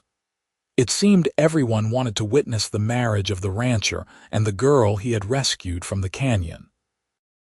Helena was nervous walking down the aisle, worried that her ankle would give out, but Kieran was waiting at the altar, and when their eyes met, all her nervousness melted away. The traveling preacher was an elderly man with a shock of white hair and a gentle voice. He kept the ceremony brief, understanding that frontier weddings were practical affairs. When it came time for the vows, Helena spoke clearly and firmly, meaning every word. "I, Helena Kane, take you, Kieran Foster, to be my lawfully wedded husband. I promise to be your partner, your companion, and your friend. I promise to work beside you to support your dreams and to build a life with you in this wild place." Kieran's vows were similarly heartfelt. "I, Kieran Foster, take you, Helena Kane, to be my lawfully wedded wife. I promise to protect you, to provide for you, and to always treat you as my equal. I promise to honor your dreams, to value your opinions, and to love you more with each passing day." When the preacher pronounced them husband and wife, Kieran kissed her gently, reverently, and Helena felt something shift inside her chest. This was real. This was her life now. She was Helena Foster, wife of a rancher, partner in building a future in the Arizona Territory. The reception back at the ranch was a lively affair, with neighbors and ranch hands and townspeople coming to wish them well and enjoy Mrs. Chen's excellent cooking. There was music and dancing, and despite her ankle, Helena managed a careful waltz with her new husband. He held her close, guiding her through the steps with surprising grace for such a large man. "You look beautiful," he murmured in her ear as they swayed to the music. "I am the luckiest man alive." "I am pretty lucky myself," Helena replied, meaning it. "Thank you for asking me to take this chance with you." "Thank you for saying yes," Kieran said and kissed her again, to the cheers and applause of their guests. As the sun set and the party finally wound down, Helena found herself standing on the porch of the ranch house, looking out over the valley that was now her home. The land was still harsh and unforgiving, the challenges of frontier life still very real, but she was not alone anymore. She had a partner, a family, a place to belong. Kieran came up behind her, wrapping his arms around her waist and resting his chin on her shoulder. "Are you happy?" he asked quietly. Helena leaned back against his chest, feeling the steady beat of his heart. "I am," she said honestly. "I really am." "Good," Kieran said, "because I plan to spend the rest of my life making sure you stay that way." They stood there together as the stars emerged one by one in the darkening sky, the future stretching out before them full of possibility and promise. Helena thought back to that moment at the bottom of the canyon when she had given up hope, when she had been certain she would die alone and forgotten. How different things had turned out. How miraculous and strange and wonderful. Sometimes, she thought, the best things in life come from the moments when we are most vulnerable, most in need of rescue. And sometimes, the people who save us end up being the ones we were meant to find all along. The first months of marriage were an adjustment for both of them. Helena had to learn the rhythms of ranch life, had to figure out her place in the complex ecosystem of responsibilities and relationships that kept the operation running. Kieran, meanwhile, had to learn how to share his space and his decisions with someone else after years of running the ranch alone. But they worked through it together, communicating openly when tensions arose, compromising when they disagreed, and always treating each other with respect and affection. Helena took over the bookkeeping and correspondence, discovering she had a knack for managing accounts and negotiating with suppliers. Kieran listened to her suggestions about improving efficiency and diversifying their income sources, and together they began planning for the future. Mrs. Chen, true to her word about wanting to visit her children, took a 3-month trip to San Francisco that spring. Helena stepped into the role of managing the household, and while it was hard work, she found she enjoyed it.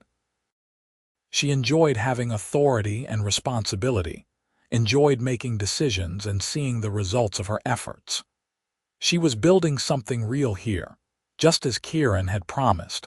Her ankle healed completely, though it ached sometimes when a storm was coming. Dr. Pritchard pronounced himself amazed at her recovery and credited both Mrs. Chen's careful nursing and Helena's own determination. "You have a strong will to heal," he told her. "That counts for more than people realize." As spring turned to summer and summer to fall, Helena and Kieran's partnership deepened into genuine love. They learned each other's habits and preferences, learned to read moods and offer comfort, learned the particular language of their marriage. Helena discovered that Kieran was ticklish behind his right ear, and that he always braided his rope 3 times out of superstition. Kieran learned that Helena liked to read poetry before bed, and that she had a gift for training horses with gentleness rather than force. They still had their arguments, of course. Helena thought Kieran was too stubborn about accepting help from neighbors, while Kieran thought Helena worried too much about what people in town thought of them. But they always talked through their differences, always found a way back to understanding. One evening in late October, as they sat together on the porch watching the sun set over their land, Helena realized with startling clarity that she had fallen completely in love with her husband. It was not the sudden, dramatic love of novels and poems. It was something quieter, steadier, built on shared work and shared laughter and shared dreams. But it was real and it was hers, and it filled her with a contentment she had never known was possible. "I love you," she said suddenly, the words spilling out before she could second-guess them. Kieran turned to her, his eyes wide with surprise and then soft with emotion. "Helena, I know we agreed this marriage would be practical first, that we would let love come in its own time if it came at all, but I realize today that it has come. I love you, Kieran Foster. I love your stubbornness and your kindness and your terrible singing voice. I love the way you care for the animals and the way you treat the ranch hands fairly, and the way you always listen to my ideas even when you do not agree with them. I just love you, and I needed you to know that." Kieran pulled her close, burying his face in her hair. "I love you too," he said, his voice rough with feeling. "I have loved you for months now, but I did not want to pressure you, did not want you to feel like you had to say it back. But God, Helena, I love you so much it scares me sometimes." They kissed then, a long, slow kiss full of promise and commitment, and the sure knowledge that they were exactly where they were meant to be. Mrs. Chen returned from San Francisco in November, full of stories about her grandchildren and the wonders of the big city. But she seemed happy to be back at the ranch, and she quickly resumed her role as the household's backbone. She took one look at Helena and Kieran and smiled knowingly. "You two have figured it out," she said with satisfaction. "I can see it in the way you move around each other. Good. I was hoping I would not have to knock your heads together." That winter, Helena's dream of having a shop became a reality in a way she had not expected. Kieran surprised her by building a small workroom onto the house where she could design and create hats. Word spread quickly through the surrounding ranches, and into town that Mrs. Foster was a skilled milliner, and soon Helena had more orders than she could fill. She worked in the mornings on her designs, then spent afternoons on ranch business, and found that the combination satisfied something deep in her soul. She was creating beauty and building a business, and she was doing it as part of a partnership with a man she loved and respected. The following spring brought new challenges and new joys. The ranch had its best calving season yet. The horse breeding program Kieran had started was showing promise, and Helena's hat business was thriving. They hired 2 additional ranch hands to help with the growing operation, and Kieran began talking seriously about buying the adjacent property when it came up for sale. It was during this busy, hopeful time that Helena realized she was pregnant. She had suspected for a few weeks but had not wanted to say anything until she was certain. When Dr. Pritchard confirmed her suspicions during a routine visit to town, Helena felt a complex swirl of emotions: joy, fear, excitement, anxiety. She and Kieran had talked about children, had agreed they wanted them eventually. But was this the right time? Were they ready? She told Kieran that evening after dinner, leading him out to the porch where they had shared so many important conversations. "I have some news," she said, taking his hands in hers. "I am pregnant. We are going to have a baby." For a moment, Kieran just stared at her, his expression unreadable. Then a slow smile spread across his face, transforming into something radiant and joyful. "A baby," he repeated. "We are going to have a baby." "Yes," Helena said, laughing at his obvious delight. Sometime in early December, the doctor thinks. Kieran swept her up in his arms, spinning her around before remembering himself and setting her down gently. "Are you happy about this?" he asked, suddenly serious. "I know we said we would wait, but if you are ready, if you want this, then I am over the moon." "I am ready," Helena assured him. "I am a little scared, but I am ready. I want this, Kieran. I want to build a family with you." "You have made me the happiest man in the territory," Kieran said, kissing her soundly. "We are going to be parents, Helena. Can you believe it?" "Barely," Helena admitted. "But I think we will figure it out. We have figured out everything else so far." The pregnancy was mostly smooth, though Helena had to cut back on some of her more physical work as she grew larger. Mrs. Chen fussed over her constantly, insisting she rest more and eat better and take proper care of herself. Kieran was simultaneously protective and supportive, wanting to wrap Helena in cotton wool while also respecting her need to remain active and useful. "I am pregnant, not an invalid." Helena would remind him gently when he tried to stop her from doing simple tasks. "Women have been having babies since the beginning of time. I am going to be fine." Their daughter was born on a cold December night, with Mrs. Chen acting as midwife and Dr. Pritchard standing by in case of complications. It was a long, difficult labor, and there were moments when Helena was certain she could not endure another minute of it. But then the baby's cries filled the room, and all the pain was forgotten in an instant. "A girl, Mrs. Chen announced, wrapping the infant in a soft blanket and placing her in Helena's arms. "A beautiful, healthy girl." Kieran, who had been pacing anxiously in the main room, burst through the door and stopped short at the sight of his wife and daughter. His face went through a dozen emotions in as many seconds before settling on pure wonder.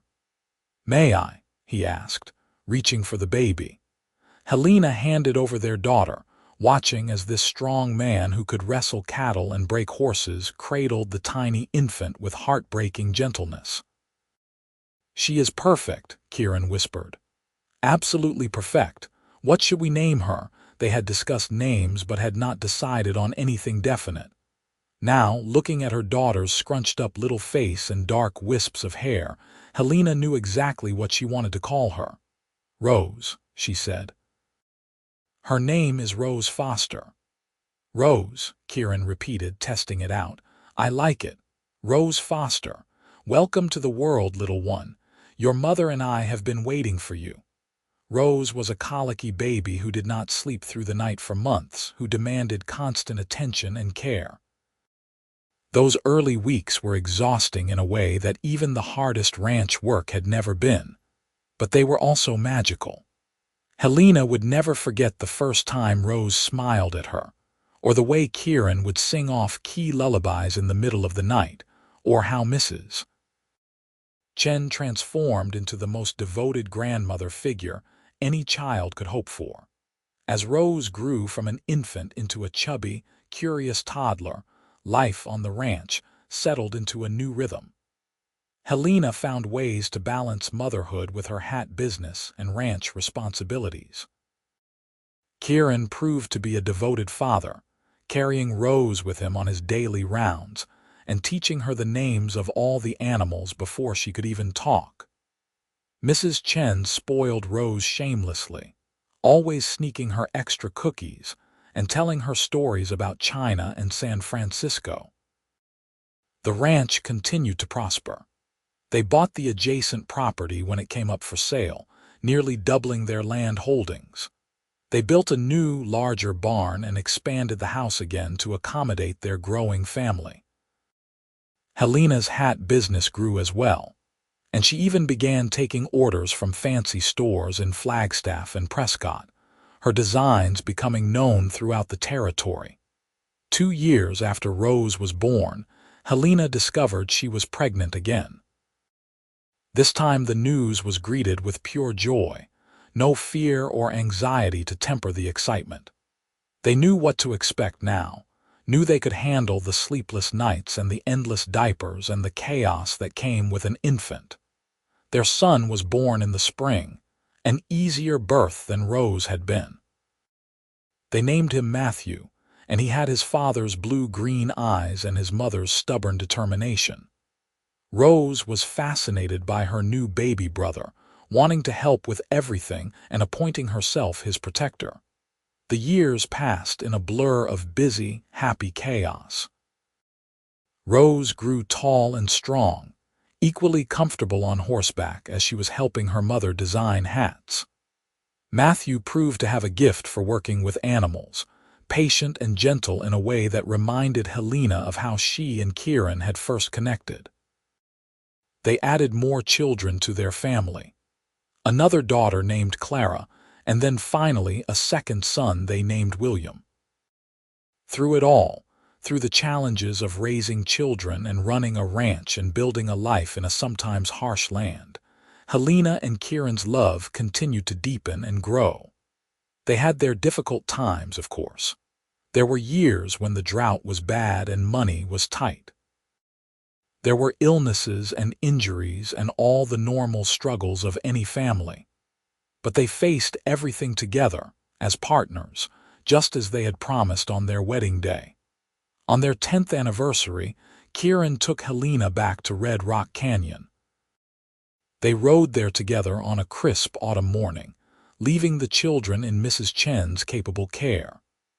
Helena had not been back since the day of her accident, and she felt her heart begin to pound as they approached the rim where Kieran had first heard her cries for help. They dismounted and walked carefully to the edge, looking down at the ledge where Helena had spent 3 days convinced she was going to die. "You ever think about what would have happened if I had not come along that day?" Kieran asked quietly. "Sometimes," Helena admitted. "But not in a morbid way, more in a grateful way. That was the worst and best thing that ever happened to me, the worst because of the pain and fear, the best because it brought me to you." "I think about it all the time," Kieran confessed. "I think about how easily I could have missed you, could have ridden past without hearing you call out. I think about how different my life would be without you in it, and I cannot even imagine it anymore. You and the children, you are everything to me." Helena took his hand, squeezing it tightly. "I know I do not say it enough, but thank you. Thank you for saving my life that day. Thank you for offering me a place in yours. Thank you for being patient while I figured out that I loved you. Thank you for being the most wonderful husband and father I could have ever hoped for." "You do not need to thank me," Kieran said, pulling her close. "Loving you has been the easiest thing I have ever done." They stood there together for a long time, looking out over the canyon that had changed both their lives, then rode home to their children and their ranch, and the life they had built together. 25 years after the day Helena fell into Red Rock Canyon, the Foster Ranch was one of the most successful operations in the territory. Arizona had become a state, and the wild frontier of Helena's youth had grown more settled and civilized. But the ranch remained, a testament to hard work and partnership and love. Helena was 47 now, her dark hair streaked with silver, her face lined with the marks of a life well lived. Kieran was 50, still strong and capable but with more gray in his hair and the kind of weathered dignity that came with years of outdoor work. They had been through so much together: prosperity and hardship, joy and sorrow, the births of 4 children and the deaths of beloved friends. Mrs. Chen had passed away peacefully in her sleep 5 years earlier, her last words a blessing on the family she had helped build. They still missed her every day, but there was also so much to celebrate. Rose had married a veterinarian from Flagstaff and had given them 3 grandchildren. Matthew was running the day-to-day operations of the ranch now, having taken over more and more responsibility as Kieran began to slow down. Clara had shocked everyone by announcing she wanted to become a doctor and was currently studying in San Francisco.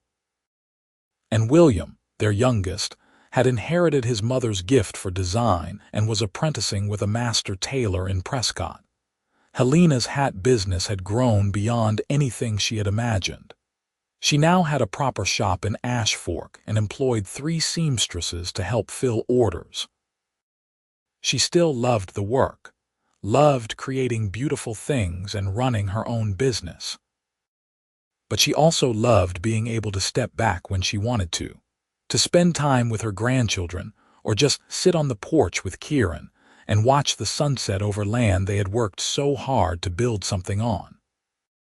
On a warm summer evening, surrounded by their children and grandchildren who had come for a big family dinner, Helena found herself thinking back to that terrified young woman at the bottom of a canyon, certain she was going to die alone and forgotten. How little she had known then about what life had in store for her. How impossible it would have seemed that she would end up here in this place, with this family, this love. After dinner, after the children had been put to bed, and the younger generation had drifted off to their own conversations, Kieran took Helena's hand and led her out to their favorite spot on the porch. They settled into the chairs they had occupied for so many important conversations over the years, and for a while they just sat in comfortable silence, listening to the sounds of the ranch at rest. "You remember the first time we sat here together?" Kieran asked eventually. "When I asked you to stay and work at the ranch, I remember," Helena said with a smile. "I thought you were crazy. I thought I was crazy for even considering it. And now I know we were both exactly the right amount of crazy," Helena said, leaning her head on his shoulder. "This has been a good life, Kieran, better than I ever dreamed possible when I was that scared girl at the bottom of the canyon." "It has been the best life," Kieran agreed, "and it is not over yet. We still have years ahead of us, years to watch our grandchildren grow up, years to keep building and dreaming." Helena thought about that, about the future still stretching out before them. She thought about Rose's children learning to ride horses on this land. She thought about Matthew taking the ranch to even greater heights. She thought about Clara healing people and William creating beautiful clothes. She thought about more grandchildren to come, more family dinners, more sunsets shared with the man she loved. "You are right," she said softly. "We do still have years ahead of us, and I plan to spend every single one of them grateful for the day you heard me calling from that canyon. Grateful for your kindness and your love and your partnership. Grateful for all of this." Kieran kissed the top of her head, his arm coming around her shoulders to pull her close. "I will always be grateful I was riding past that canyon at exactly the right moment. I will always be grateful you said yes when I asked you to marry me. I will always be grateful for you, Helena Foster." They sat there as the stars emerged one by one in the darkening sky, just as they had on their wedding night all those years ago. The future was still full of possibility and promise. The land was still harsh and beautiful. But they had each other, and they had the family they had built together, and they had the sure knowledge that they were exactly where they were meant to be. Helena had given up on being rescued that day at the bottom of Red Rock Canyon. She had been ready to accept her death, had made her peace with dying alone and forgotten.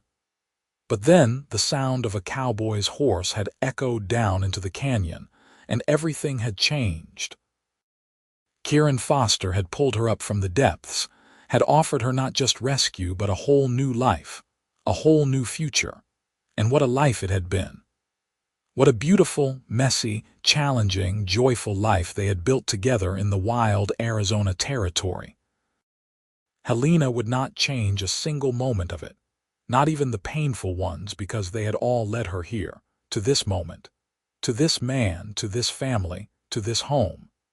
As the last light faded from the sky and the first chill of evening set in, Kieran stood and offered his hand to help Helena up.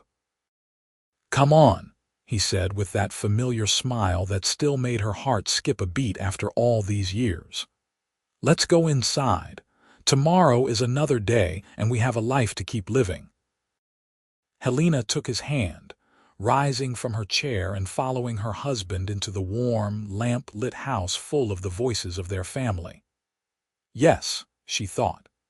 Another day, another year, another chapter in the story that had begun with a rescue and had become so much more. She was ready for whatever came next, as long as Kieran was by her side. The door closed behind them, shutting out the darkness and holding in the light and laughter and love that filled the Foster ranch house.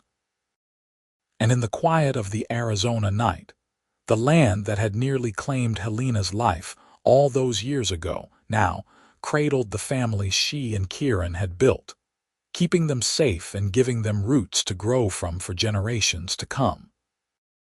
It was a good ending, but more than that, it was a good life continuing on, full of hope and possibility and the kind of enduring love that makes all the hardship worthwhile. Helena Foster had been rescued from a canyon, yes, but what she had really been given was a chance to build something lasting, something real, something beautiful. And she had seized that chance with both hands, creating a legacy of love and partnership that would echo through the generations long after she and Kieran were gone. That was the real rescue, the real miracle, the real happy ending that would never truly end as long as there were Fosters working this land and loving each other under the endless Arizona sky.